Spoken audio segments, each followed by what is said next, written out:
planning as well in having a beach soccer league. And if we can do this, then the league, the game will actually grow in Nigeria. And you have to look at, I think we're ripe enough to host the African Championship because we've really done well with the Copa Lagos. And if these guys that are in Copa Lagos can be brought in, I think it will be very good as well. So for me, it's a good one. I'm looking at the future of the game in Nigeria. It will really be a very big thing. Help. It will really help. To be a boost. Yes. And that's one thing about success. It prepares you for more.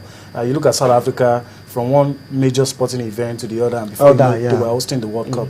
And for Nigeria, for beach soccer, Copa Lagos, the Kobe Soccer League, when you begin to put all of those things together, you can't quantify what we've gained in the last few years. You may not be able to see it, but sooner than later, you begin to see that all of those things, all those steps that we've taken forward will culminate at a point where we will now say, okay, even the World Championships, because we have everything available to us. The only area where we might have problems, we have brilliant minds, but people coming together to work together sometimes can't be to put the structure in place. Yeah, to put the structure in place. Yeah. But I feel that whatever we aspire to do, we have a right to aspire because of the successes at different stages that we've achieved, and of course, it will give us room to prepare better, because once you want to host bigger tournaments, you need to widen your scope, look at other areas you can develop, and of course, as you do all of those, it will rub off locally. All right, let's bring you the reaction of the President General of the Nigeria Football Supporters Club, Dr. Ralph Ladipo. He had a few things to say after the Super Eagles emerged champions of Copa Lagos 2013 for the third time. He had a few things to say about supportership and the future of the round leather game in Nigeria. So we'll listen to Ralph Ladipo, and then we'll come back for more on Sports Tonight. The Ethiopians are coming up with some antics. I listened to them.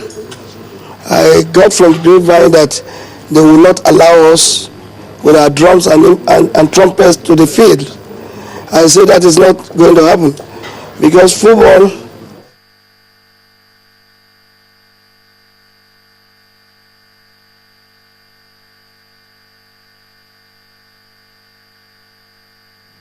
Well, we sincerely apologize. That was the wrong interview. I mean, that was Ralph Ladipo talking about our Ethiopia game. The story around they are not going to allow us to come in with our drums at that time. But there's a different interview. We hope we can get that for you. It's immediate reaction after won the Copa Lagos. So if we can get that interview ready, we will appreciate. And then we'll listen to him, hear what he has to say about supporting and inspiring your team, pushing them all the way to success. If we have that ready, maybe we'll take that one, the correct interview with Ralph Ladipo, and then we'll come back for more on Sports Tonight.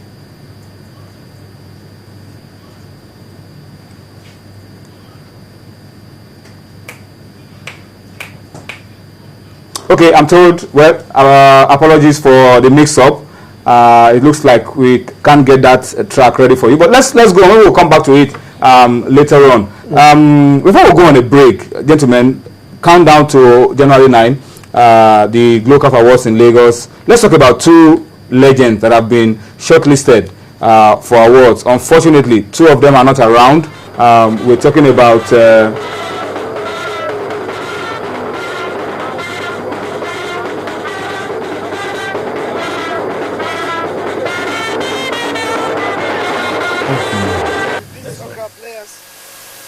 they have won 4 goals to 2.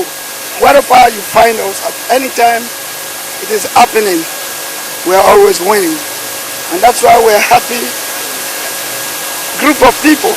What we're doing is what we have chosen to do to give Nigeria a good image and a positive one too. And we are expecting the Eagles of Nigeria to win that championship. More so, some of the players are already playing in the Super Eagles, and when they get to South Africa next month, they'll be there to give their best, and we'll be there to support them. We are aware of the fact that the Nigerian Supporters Club is not only based in this country, We're all over the world. We're in South Africa, we're in Ghana, we're in Cote d'Ivoire, we're in Malawi, we're in the United States, we're in China, we're in Chile, we're all over.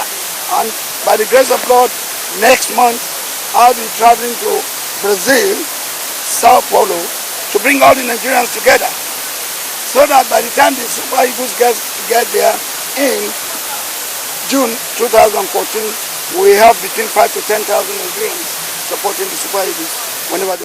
Well, that was Dr. Ralph Ladipo, President General Nigeria Football Supporters Club. Once again, we want to sincerely apologize for the mix-up in bringing the wrong insert and then just cutting into the midst of another discussion to bring you that insert. We apologize. It's a live show, and sometimes these things do happen on a live show, but we apologize for the little mix-up. All right, we were talking about two legends of the game. I mean, the countdown to the Glow Cup Awards before we went on that break to talk about two of the greatest coaches that have handled teams to the World Cup in the past. And we're talking about both men now dead, now late. Fariah, the man that led Morocco to second round when they made a record, when they set a record, the first African country to make it to the second round at the World Cup. And then Metsu, the man who led Senegal in 2002 to the quarterfinals of the World Cup. Both men have been shortlisted by CAF for Legends of the Game Award at the Glow Cup Awards for 2013. Yeah, I think it's a very good one because you have to look at the fact that both coaches led their team to the second round and the quarterfinals respectively for the first time. That Senegal equaling Cameroon's record anyway. Senegal equaling Cameroon's. That was their first World Cup, first World Cup appearance in Korea. First and only, incidentally. Exactly. And Morocco as well, getting to the second round. I think that's the only time they got to the second round as well. So, you know, it's something that they should have been appreciated before now. I wonder why they both men died easier. Yeah, they died both men died easier.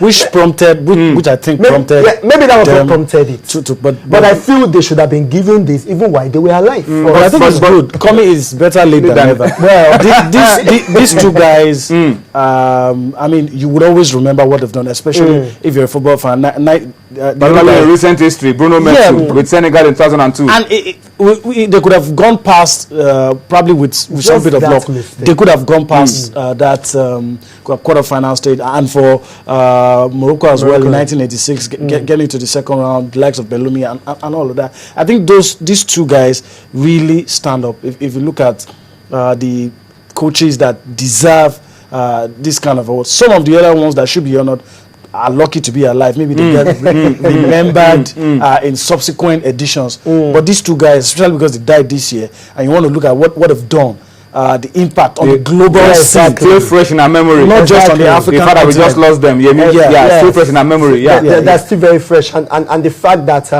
Bruno Metsu as well is quite is one I really like because he was in a. He's the one you know. Yeah, he's the one I know. You followed the 1982 World Cup. As a 1986, I wasn't particularly born. World Cup. I wasn't particularly born, but as at that time, years back, as a journalist, you have to read up. You know, but you saw Bruno Metsu. But I saw Bruno Metsu, and I realized that he was in a similar group of deaths where you had the world champion, defending champion at that particular point. You had a very dangerous Uruguay team. You have a very dangerous Denmark team as well. So, and getting to the second round where they had to meet Sweden, getting to the quarterfinals where they met Turkey and losing it at the twilight end of the extra time. So it really showed that they really deserve this award. That's what I'm saying. I'm wondering why this award is coming this late, why they are late. But it's a good one, and it's really showing that CAF are really appreciative of these two people because they're legend. Let's be very frank, they're legend. All right, let's go on the break now.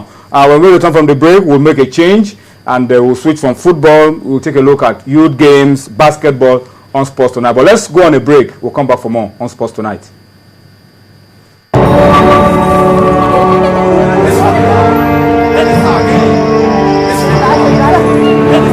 Africa, a land of 3,000 tribes, 54 nations, and one language. We all speak football.